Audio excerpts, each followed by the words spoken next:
Bismillahirrahmanirrahim. Assalamualaikum warahmatullahi wabarakatuh.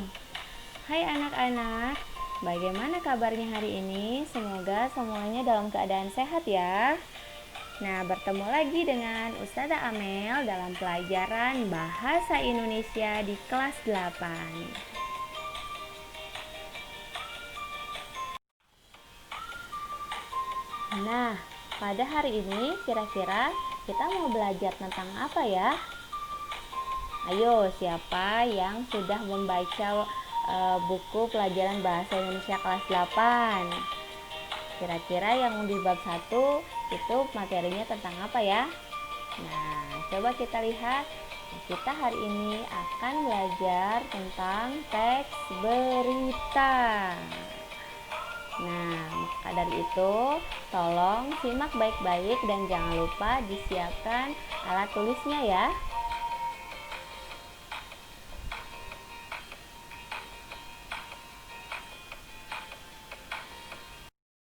Nah, sebelum kita memulai, coba kita jawab dulu nih pertanyaannya. Apakah kalian pernah mendengar kata berita? Ada nggak ya yang nggak pernah mendengar kata berita? Nah, pasti mendengar semua ya. Nah, apa itu berita? Apa saja isi berita? Di mana saja bisa melihat berita? Nah, dari semua pertanyaan itu, kita akan mencoba menjawabnya dengan bersama-sama belajar tentang teks berita. Simak baik-baik ya. Nah, materi yang pertama adalah pengertian berita. Nah, berita adalah informasi seputar peristiwa luar biasa yang terjadi pada suatu waktu atau aktual. Selanjutnya adalah unsur-unsur teks berita. Nah, dalam menulis sebuah teks berita, kita harus memenuhi unsur-unsurnya yang dikenal dengan adik simba. Nah, adik simba ini adalah kepanjangan dari A-nya A, apa? Nah, apa ini maksudnya apa? Nah, apa sih yang terjadi atau apa kejadiannya? Nah, itu adalah untuk A. Yang kedua adalah di mana? Nah, di mana peristiwa itu terjadi atau di mana sih peristiwa kejadian itu? Nah, itu bisa itu ada di. Yang ketiga adalah K. Nah, kapan peristiwanya terjadi? Sinya siapa yang ada dalam sebuah berita tersebut atau siapa saja yang ada dalam berita tersebut atau siapa saja yang terlibat dalam sebuah peristiwa tersebut. Nah, yang selanjutnya adalah M, mengapa. Nah, mengapa ini jadi dia lebih rinci lagi ya. Nah, mengapa sih peristiwa itu bisa terjadi? Nah, kalau yang terakhir adalah bagaimana. Nah, bagaimana ini biasanya merupakan proses ya. Bagaimana peristiwa itu terjadi dari awalnya sampai akhir. Nah, itu adalah kepanjangan dari atau bagaimana. Selanjutnya adalah struktur teks berita. Struktur teks berita yang pertama adalah kepala berita, yang artinya judul berita utama. Jadi biasanya dia terdapat tulisan besar-besar yang berupa judul, misalnya Corona di Batam. Nah, itu adalah judul berita utama. Yang kedua adalah teras atau lead. Nah, teras di sini maksudnya adalah satu paragraf pembuka yang memuat inti sari berita. Nah, berisi beberapa poin dari adik simba ini berupa apa, di mana, dan siapa. Nah, jadi selanjutnya adalah tubuh atau body. Nah, untuk bagian tubuh ini berisi atau menjelaskan unsur-unsur adik simba ini yang lebih rinci lagi. Biasanya berisi bagaimana dan mengapa. Itu ada di bagian tubuh atau body. Jadi untuk body ini dia menjelaskan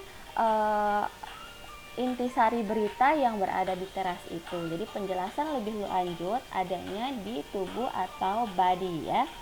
Nah, untuk yang terakhir adalah kaki atau leg. Nah, untuk kaki ini adalah maksudnya penutup. Nah, penutup di sini adalah berupa simpulan atau penegasan ulang dari berita yang sudah dipaparkan sebelumnya.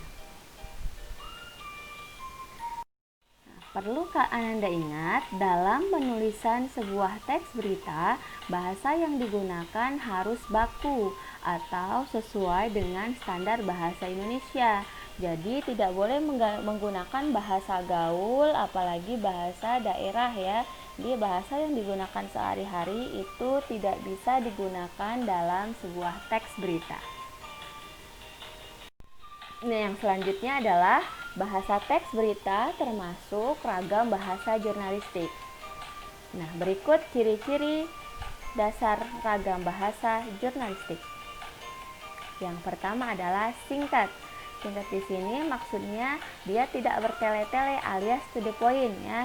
To the point di sini maksudnya yaitu pada intinya. Jadi menceritakannya itu tidak panjang kemana-mana ya, jadi langsung singkat saja.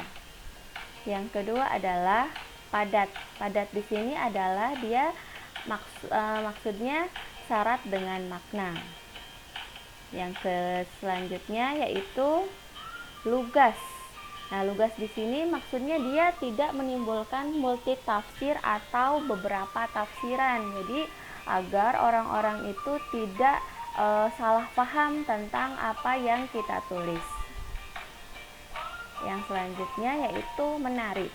Nah, karena ini merupakan bahasa tulisan ya, jadi agar pembaca itu tertarik membaca berita kita, maka kita menggunakan bahasa yang menarik minat pembaca. Yang terakhir adalah sederhana. Nah, bahasa berita itu tidak menggunakan bahasa yang tinggi ya, atau yang bahasa yang tidak bisa dipahami oleh semua kalangan. Oleh karena itu, bahasa berita harus menggunakan bahasa yang bisa diterima atau yang bisa dipahami oleh berbagai kalangan. Nah, ini yang harus diperhatikan ya anak-anak. Seorang penulis berita itu harus bertanggung jawab atas semua informasi yang disampaikan. Dia tidak boleh menambahkan atau mengurangi informasi sesuka hatinya. Jadi, dia harus menuliskan sebuah berita itu sesuai fakta, sesuai keadaan yang sebenarnya.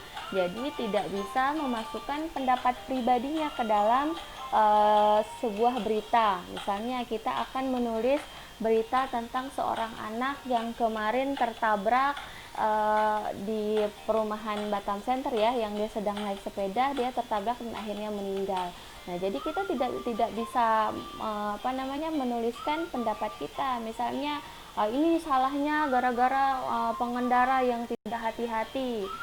Dia tidak akhirnya dia ngebut-ngebutan gitu. Jadi kita tidak bisa seperti itu. Kita harus mencari dulu informasi yang sebenarnya, bagaimana keadaan atau kejadian itu bagaimana sih terjadi sebenarnya begitu. Apakah ini memang murni kecelakaan atau seperti apa. Jadi kita memang harus benar-benar mencari informasi sebaik-baiknya agar berita yang kita tulis itu sesuai dengan fakta yang ada. Nah, alhamdulillahirrahmanirrahim, materi pada hari ini kita sudah selesai ya.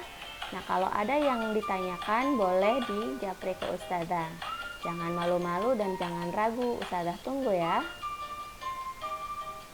Nah, sebelum kita tutup materi kita pada hari ini, kita mengerjakan tugas dulu ya. Nah, tugasnya adalah yang pertama, menuliskan materi yang Ustazah paparkan di video ini. Jadi kalian tuliskan dari awal sampai akhir materi tentang teks berita pada video ini. Yang selanjutnya adalah mencari contoh berita, bisa di internet ataupun koran. Jadi berita apa saja yang menurut kalian menarik, yang bisa dijadikan contoh, jadi kalian ambil itu di internet. Tidak perlu diedit ya. Nah, tugasnya ditulis di buku tulis, difoto dan dikirim via japri ke ustazah. Ustazah tunggu maksimal jam 10 waktu Indonesia Barat. Jangan sampai lebih dari itu, karena kan kalian jam 10 sudah pelajaran berikutnya kan. Jadi kalian harus benar-benar menggunakan waktu sebaik mungkin dalam mengerjakan tugas. Tidak boleh ditunda-tunda ya, karena memang kita harus memanfaatkan waktu yang kita punya. Nah, baik, karena sudah selesai materi kita pada hari ini. Terima kasih atas segala perhatiannya dan tetap semangat. Semoga tidak bosan-bosan dalam belajar ya. Terima kasih semuanya. Mohon maaf atas segala kesalahan. Marilah kita tutup dengan melafazkan hamdalah dan doa kafaratul majlis. Alhamdulillahirobbilalamin. Subhanakallahumma wa bihamdika asyhadu alla ilaha illa anta astaghfiruka wa atubu ilaik. Wassalamualaikum warahmatullahi wabarakatuh.